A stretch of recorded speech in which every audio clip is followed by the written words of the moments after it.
The footnotes that you saw earlier about Mr. Corsi referencing himself, they come from the preface section of the book, Who I Am and Why I Wrote This Book. Miami, Florida, our line for Senator McCain supporters. Good morning. Yeah, I don't care if Obama is a Christian, a Muslim, or an atheist, but you brought up the point, or they make a big deal out of that he received no Islamic training. And on Nicholas Kristof's blog of the New York Times, he makes the statement that he has a recording of Obama delivering a Islam prayer in Arabic, and I just wonder if you know if that's true. But my real question is, you say the Swift boats, that those were all proven to be wrong. Well, I'll disagree with you. You know, if you go back, part of the problem that Kerry had was when he contradicted himself both in his floor speeches and what he said in his book. And he could have ended all of this if he had signed the Form 180. Obama's got a similar problem, and I just want you to address the allegations made by Larry Sullivan in terms of drugs and sex. Obama could stop this right now if he'd released his cell phone records. And I want you to know your thoughts on the Larry Sullivan allegation. What is the Larry Sullivan allegation? Larry Sullivan alleges that he had homosexual sex with Barack Obama in Chicago. And if you go on his website, I'm not sure what, I think it's larrysullivan.org or .net. But and he's been discredited because he's a felon and blah, blah, blah. But like I say, this could all be disproven if Mr. Obama released his cell phone records. Yeah, and it's also possible that Barack Obama is a space alien who has been sent here from a different planet to become our leader. I mean, these kind of charges are out there circulating around. So many of them are so crazy, and I think that one of the things that a book like Mr. Corsi's is designed to do is to take some of those more outrageous charges and force them onto the mainstream agenda. And conservatives actually have gotten very, very good at doing this through book publishing, and I have to say it's something that progressives haven't really paid as much attention to, the political value of book publishing. And so when a book like this comes out, they have a whole system that they can just plug it into, where there are large conservative donors and conservative organizations that will buy up thousands of copies and distribute them. There are conservative mailing lists and conservative websites that will push it out. And what happens is that pumps up the sales, it gets onto the bestseller list, and then mainstream news organizations like the New York Times and NPR say, well, you know, now it's the #1 bestseller, so we have to pay attention to it. And that's the way that these ideas that would be widely discredited and ignored as just coming from the fringe force their way into the mainstream discussion. Dallas, Texas, for our lines for Senator Obama supporters. Good morning. Good morning.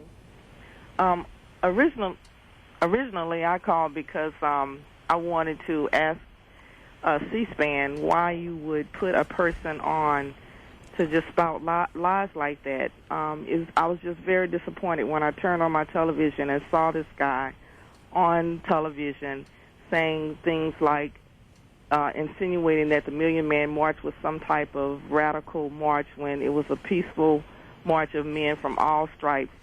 I'm an African-American woman. My brother went with his sons to the Million Man March, and there was nothing that went on that was terrible there. His whole spouting of what black liberation theology is was totally wrong. So I guess my question is why is it that, and I guess your guest has answered it to a certain point, but why is it that the mainstream media, especially an organization like C-SPAN, would help this guy spread lies and things like this? I mean, this is just such a disservice to America to have this guy come on, and it seems as though if he says it enough, if he says it loud enough, if he says it often enough, then there's a certain segment of the population, which unfortunately seems to be a large segment, that begins to believe that such things are true. Well, you're absolutely right, and I'm glad you bring up this idea of taking things that are associations and ideas that are fairly ordinary and trying to paint them as something sinister. I have a very short passage I'd like to read from Mr. Corsi's book to give you a sense of the kind of tone that you find there. He says, in our analysis of Obama's experience as a Chicago community organizer trained in Saul Alinsky — Saul Alinsky is someone who was a very well-known organizer — trained in Saul Alinsky's radical socialist methodologies, we warned that change, a slogan first introduced by Alinsky, was nothing more than a code word for the typical income redistribution those on the left have sought since the days of Karl Marx.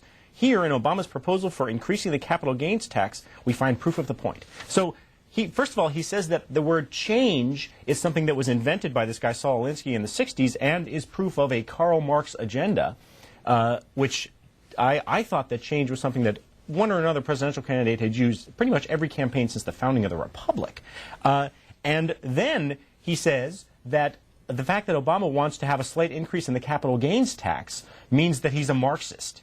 I mean, it's so crazy, but I think that that's part of the tone, and you find this in all kinds of different ways throughout his book, that he's always trying to say that, Obama may seem like he's just sort of a progressive Democrat, but in fact he's a hidden socialist, and he may seem like he's a Christian, but in fact he's got these nefarious ties to Muslims, and that's something that runs through his book, and also those emails that circulate around, and what you find on right-wing websites, the idea that there's always some kind of hidden secret agenda, and that what he says and the positions that he takes, you have to ignore that stuff. All of that is a lie, because it's all a big conspiracy to foist something horrifying on the public. That's what they say about him. That's what they said about John Kerry. That's what they said about Bill Clinton. And I'm sure that's what they're going to say about the next Democratic presidential candidate. Norfolk, Virginia, our line for others. You're next. Yes, good morning.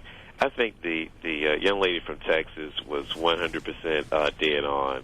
And I, too, I'm a C-SPAN lover to the heart and to the core.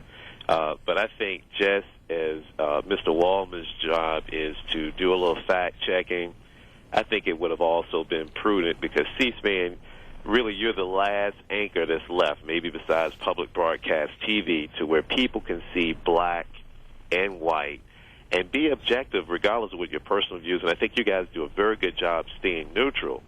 But being a media major, I think you guys let the gate down on this one, because a lot of the charges, and just if you just looked at the sourcing of this book, regardless of the numbers of what he sold, but just the sourcing of his references and how he's backing up these nefarious charges against Senator Obama, I think is really appalling, just from, regardless if it's a left or a right idea, but just from an intellectual property and objective concept.